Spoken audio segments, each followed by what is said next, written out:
Uma etreina ekasha. Uma etreina ekasha. Uma etreina ekasha.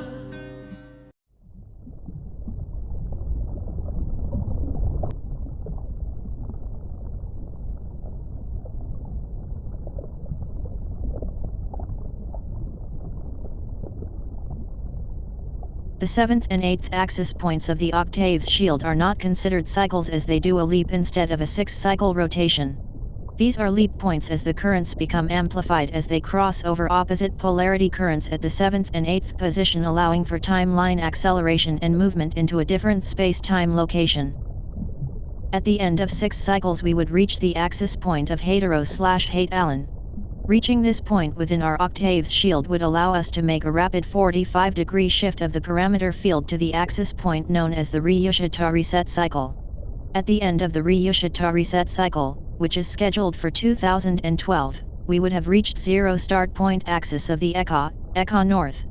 At this point there is a 90-degree leap for the Eka, 2 45-degree shifts into the next level, which would be a leap into the Ekasha system. Because our Vika is contained within the Eka, this would correspondingly pull our Vika system into the timelines of the Eka, if our spheres were all in alignment with the Eka spheres. When a system reaches 0 point of its parameter field, it means that system has reached the extent of its shield holding capacity. A system must then do something with its energy, either move to the next system up or go back to the beginning start point and begin its time cycles all over again.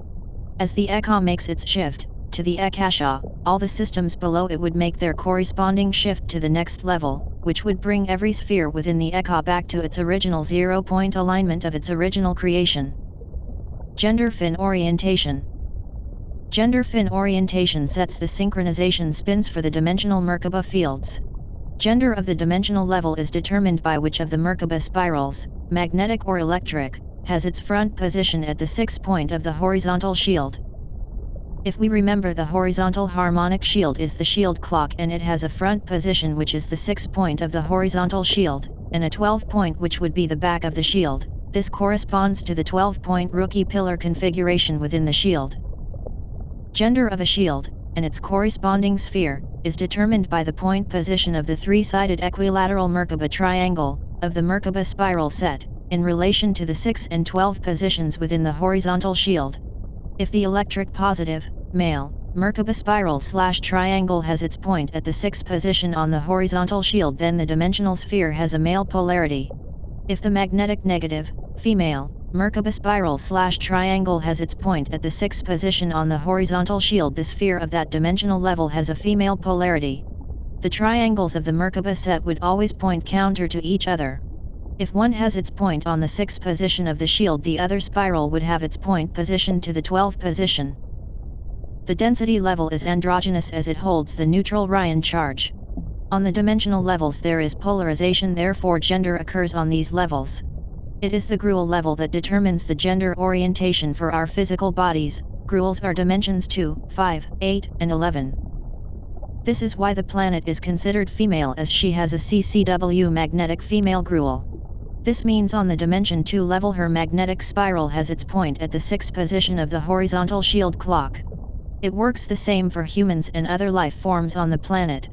It also shows us our gender on our atomic and mental body levels, as they would have the opposite gender of our physical body Gruel levels.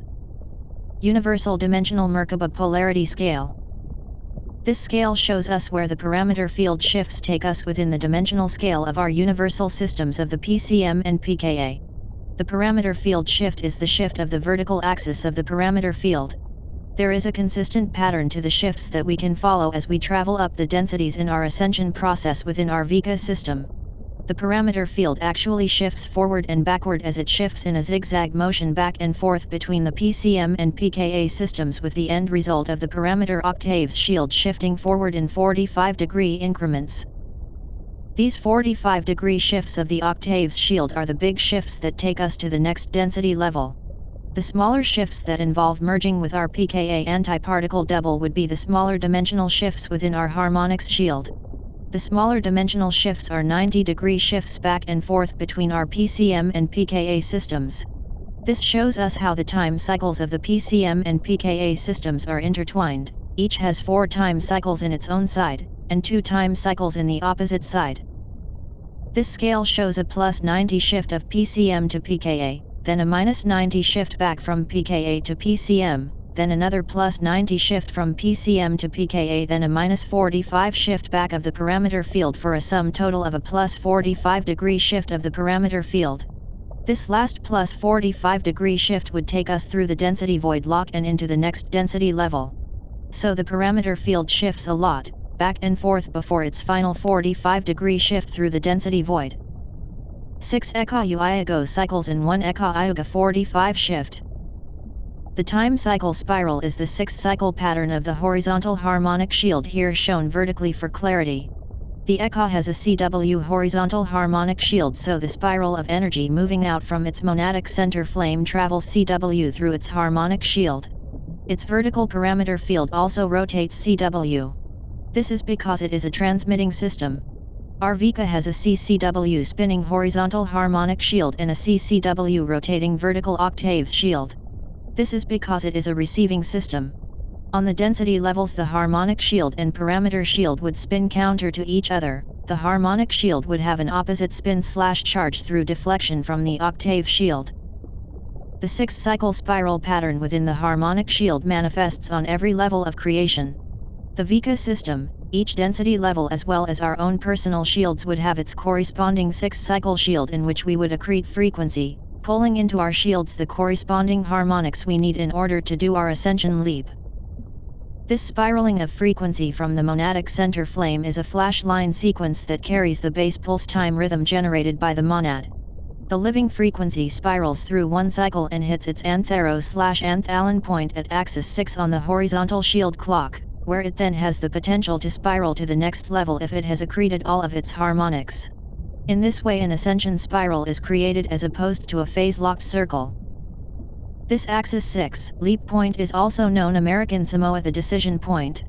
It is the deciding point of whether the system will make a leap to the next level of its time spiral, or go back to its beginning start point.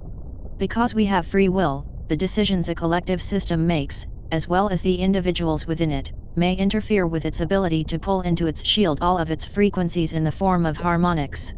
This can be due to playing with physics in a way that creates breaks in the stream of consciousness within the God worlds.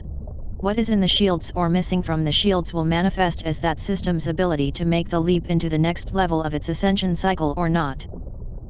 Accretion of frequency actually expands the radial body spheres and the parameter fields from the inside out until all the fields reach the fulfillment of 6 cycles of 6, where the fields have expanded and accreted all of their harmonics.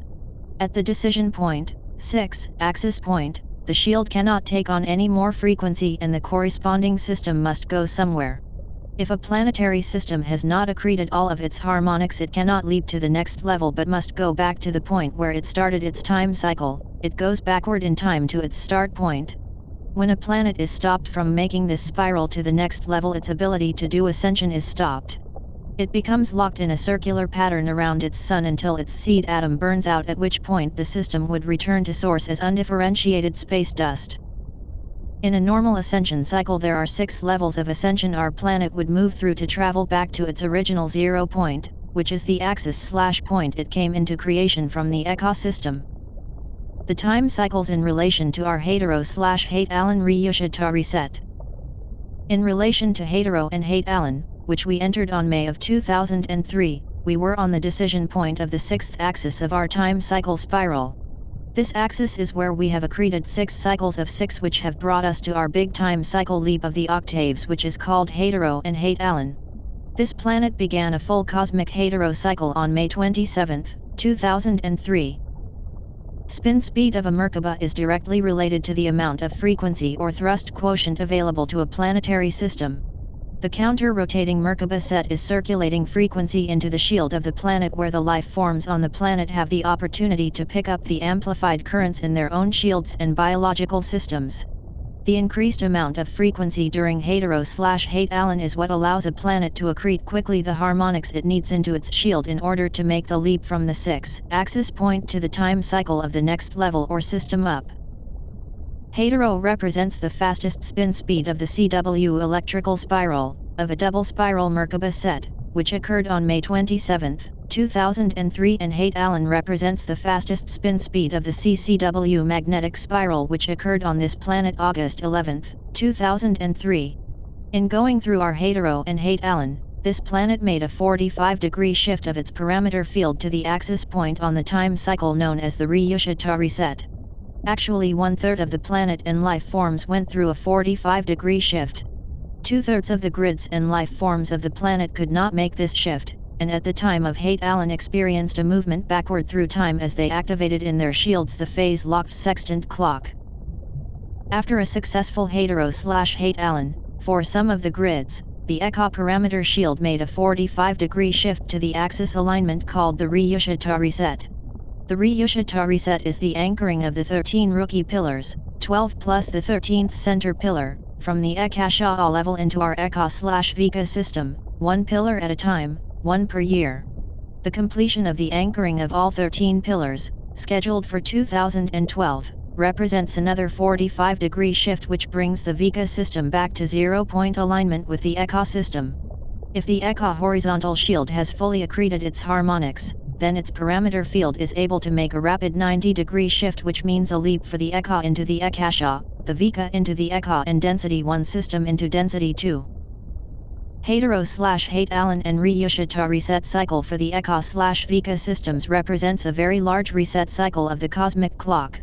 It was originally intended that our Vika system go through its hetero/hate Allen cycle many thousands of years in the future. In this sense, hetero is both a natural part of a very large cycle of time, and when activated early it is part of a renewal cycle for the purpose of helping our system reclaim its eternal life connection to Source. When a system such as an Echa/Vika system is evolving without damage and without interference from fallen black hole races, it would travel through its stargates slowly and progressively, ascending through the god worlds of the Eucotherista body of the outer manifestation domains. It would then ascend into the middle worlds, then into the inner worlds, and then into the core worlds back to Source. Because we are given the same abilities of free will that Source also knows, we have the potential to make decisions that are a misuse of power. This can lead to problems for our system when it is time for it to ascend out of its time matrix. Because Source is a loving creator, there is escape valves put into the time clock of our planetary system, which allow for jumping tracks of time quickly out of harm's way. This jumping of time tracks has been triggered because there was imminent danger to our inner Echa world of black hole fall due to activation of the Blue Fire Sword initiation within our Echa/Vika Templar system in March 23, 2002. This is why we went into hetero/hate Allen and Ryushita reset in 2003, which now include the recent jumps in time created through the activation of Starburst and Starfire cycles. Each time jumping reset has been in response to the reversed frequencies of the Beast Machine, Gravitron, or Threshold technologies, all connected, running through the grids of our planetary, galactic, universal, and Echa Templar systems. The Yan-Asa cycle. Cosmic reset of the Akasha Christ seed atom, Hitharo, Hithalon, and Ryushita phases. When the Akasha core Trivika Merkaba field of an Akasha God world system has reached the end of its last expansion/manifestation cycle, or when its Echa core universe approaches imminent destruction, such as is presently the case, the Akasha, Echa, and Vika universal systems enter a cosmic cycle of renewal called the Yan-Asa cycle. During Yan-Asa, the Akasha, Echa and Vika systems experience recreation, or regenesis of the Akasha Christ and Vika Christos seed atoms, reset of the Akasha Echa Vika divine blueprint, and realignment of the Merkabic circulatory system and universal shields with the cosmic clock 12 Templar rookie pillars of the Akasha core God world. The word Yan-Asa is the auditory vibrational translation for the eternal cosmic Christ seed atom and its inherent 15 cells of first creation. The Yan-Asa cycle takes place in 4 rapid phases: the Hitharo electrical Merkaba peak, the Hithalon magnetic Merkaba peak, the Ryushita reset of the 12 Templar rookie cosmic clock pillars, and the Akashi rebirth of the cosmic Christ seed atom within the Akasha, Echa, and Vika universes. D12 divine blueprint with spheres. This pattern is our D12 Divine Blueprint, DBP, interfaced with 5 levels/systems of our PCM universe. The first 2 systems, the planetary and solar, are both part of the same density 1 system, but are shown separately because our planets would merge with our Sun in a natural ascension process. The outermost ring of spheres represents our 12 universal stargates, which we are used to seeing as a Kathara grid formation. Here they are represented as huge beings in the form of suns, collectives of consciousness in the form of family. Every person has a direct line to their universal origins through this pattern, which means we all emerged out of and would return back to one of these 12 beings in our ascension process. The outer ring of spheres represents the universal level with its 12 stargates, SGS, which hold all the smaller systems within it. Going toward the center from the outer universal level you have the metagalactic level, which corresponds to our oversoul level of density 3, and within that you have the galactic level, which corresponds to our soul level of density 2. Within the galactic level is our solar level and then planetary level, which corresponds to density 1. Each of these levels has their own 6-cycle time shield, which in the outer levels is a larger time shield with more frequency, as the larger contains all the smaller levels within it.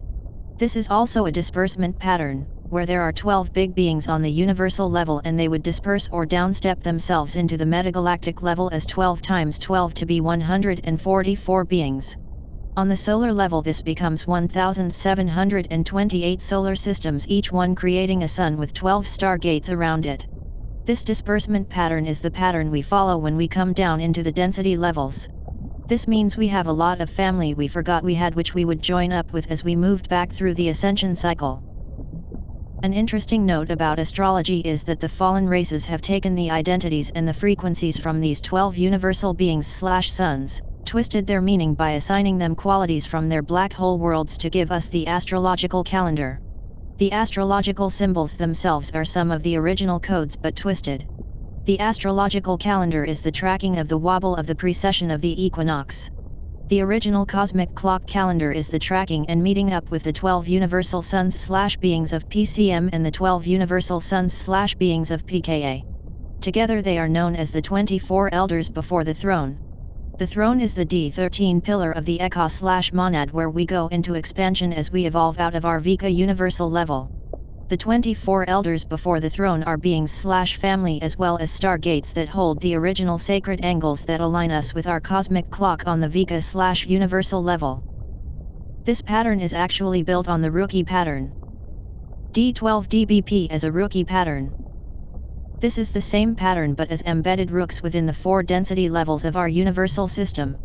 This makes rooks within rooks, which are all in motion and interface with each other at specific angles to create the arcs that connect the density systems within our Vika, and their time shields, together. 6 ionic cycles of 1 Eka Iuga. This pattern represents how we pull all of our different selves in different space-time vectors back together to complete 2 12 cycles. 1 12 cycle from the PCM and 1 from the PKA. We are accreting through merging with our own stations of identity, which allows us to be released from the time cycle we are in and ascend to the next time cycle 1 level up. Time is simultaneous. In order to understand the dynamics involved in time shifts, it is helpful to realize that the structure and illusion of linear time is created through the pulsation rate of particles and their relationship to that of other particles.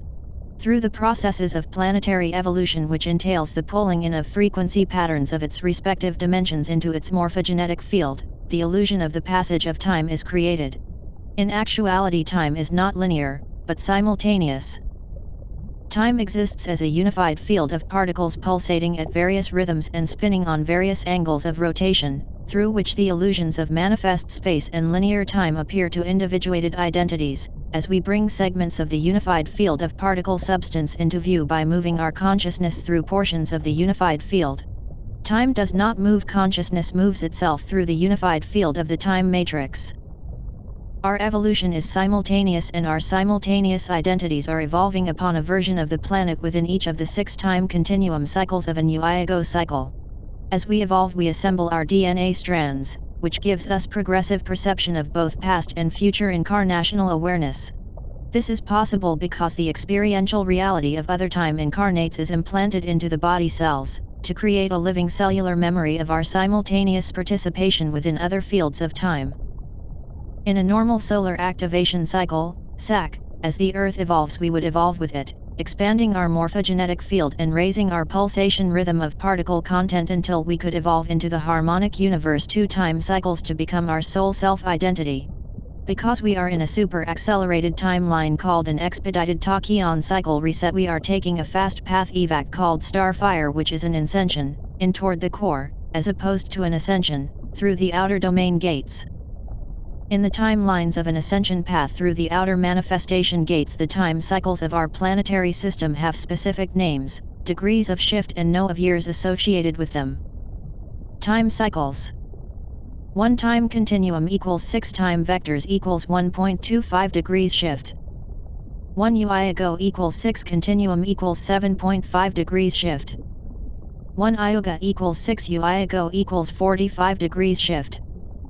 4 iota equals 24 yuga equals 445 degrees shifts. 4 iota of PCM equals 112 cycle equals PCM yardo equals 180 degrees shift. 4 iota of pKa equals 112 cycle equals pKa iadu equals 180 degrees shift. 1 iona cycle equals 1 PCM yardo plus 1 pKa iadu equals 360 degrees shift. 1 yugo is equal to 1 cycle of a 6 cycle, and at the end of 6 yugos, which is 1 iota, there would be an opportunity for the planet to make a shift from density 1 to density 2. If 1 planetary iota is 1/4 of the full accretion pattern of the planetary shield, then 4 iotas would be the full harmonic spectrum accretion pattern, and that would be the time the whole planetary body could make 2 45-degree shifts, first through the density 4 void and then up into the ionic time cycles of the Eka. Even though our system was damaged, this was a potential that manifested due to hetero/Haidt-Allen-Ruchta reset cycle. After our planet had fulfilled a full Yardo, PCM 12 cycle, and a full Iadu, pKa 12 cycle, on a universal level time cycle, we would have the opportunity to pass into the monadic cycle of the Eka, called an ionic time cycle. To move into our Eka from density 1, we would do 8 45-degree shifts of the Vika parameter octaves shield, which would take us across 4 void spaces, 1 between each density, as we zigzag back and forth between our PCM and pKa universes and merge with our density 2, 3, and 4 stations of identity to fulfill 2 12 cycles. Then we would start the pattern again, but on the Eka level, which would be an ionic time cycle. Our